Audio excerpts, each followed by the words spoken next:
Alright, today we got on the bench a Sony Explode model number XMGTX1821. This amplifier came to me from a buddy. He wants me to take a look at it, see if I can repair it. I guess it powers up, but it doesn't have any output or something to that extent, so we will take off the cover and the bottom panel and see if we see anything obvious. It's missing a screw there on the speaker terminal. A few scratches here and there, but overall not bad shape. So I'll take the cover off, we'll see if we find anything. Okay, upon further inspection here, it looks like the output parts may be good. They check up, I get a PN junction on all the parts. I don't know about the nobles yet. I'll have to flip the board over and get to that. Another thing I notice is there's a burn hole in the board here, so a good high heat spot. Like I said, the toroidal transformer is really tiny on this, so not too pleased to see that in a claimed 1000 watt amp. Some of these MOSFET parts, of which I assume I've not looked any of them up yet, all these parts in the power supply section seem to be shorted, but they may be because in circuit. I'm not 100% on that. This is a couple common cathode diode parts here, and we're just going to have to pull the board out and maybe unsolder a couple legs to see what's going on with the power supply section. But I do believe there's a short here somewhere, unless I'm being my testing is being tricked. The only way to know for sure is to pull them out. So we'll see what happens. Okay, I flipped the board over and just to get an idea of what's on the other side of that that hot spot. Found something here, and we're still going to take a peek at these outputs here, or in these power supply section, but I'm going to direct my attention over to here first because this seems to be some damage here.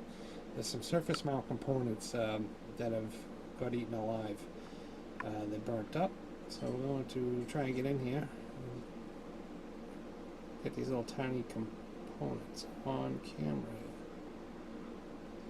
Alright. Now it looks like we got 220, 220 or 222, I don't know, not sure yet. It looks like these three components are definitely no good. It looks like they've seen a lot of heat. This one here is actually just floating. It's burnt so bad it actually come right off the board. So we'll have to try and scab something in there. The only problem is if the number's burnt off these parts, I don't have a schematic for this. This is what makes troubleshooting amplifiers or any other commercial electronics, is trying to get the schematics for this stuff. Ham radio gear is easy to get service manuals and schematics for, but this stuff here, you either have to order it, and sometimes it's $30 for a service manual, or sometimes you can't even get them. And so if these parts burn up, you don't know what they are, you cannot just throw anything in there. So if I can't figure out what these parts were, it's almost going to be impossible to try and accurately fix this thing and say that it's going to be a stable repair. So I'm going to have to do some digging and see if I can come up with a service manual or at least a schematic for it to find out what these parts are. I mean, I can figure a few of them out, but this one's just totally gone.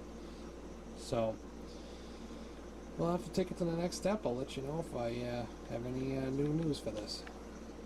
Okay, I've done some research on the computer, and as far as I could tell, this is a Walmart. Walmart sells these amplifiers for $100. So I mean, you're not going to get a true 1000 watt amplifier for $100. And there is no service manual or schematic available for this, and unfortunately, just because these two parts are broken, I cannot repair this amplifier because I don't know what they are, and I'm not just about to throw anything in there that I assume or think they may be. That is not how you repair electronics.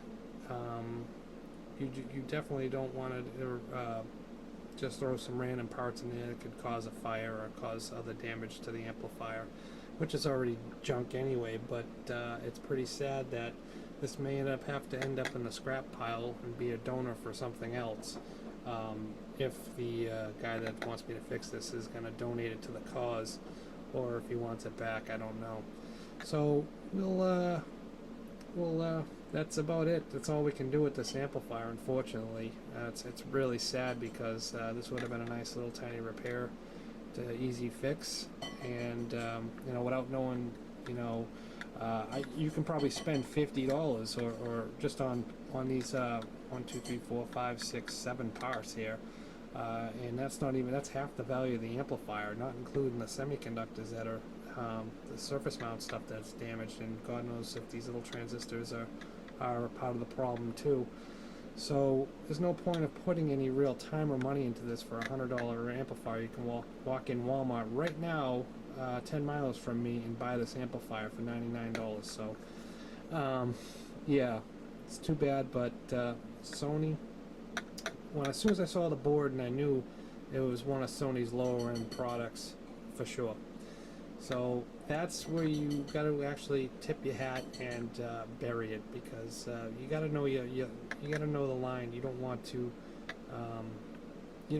invest a lot of time and no money into repairs like this if it's not worth it.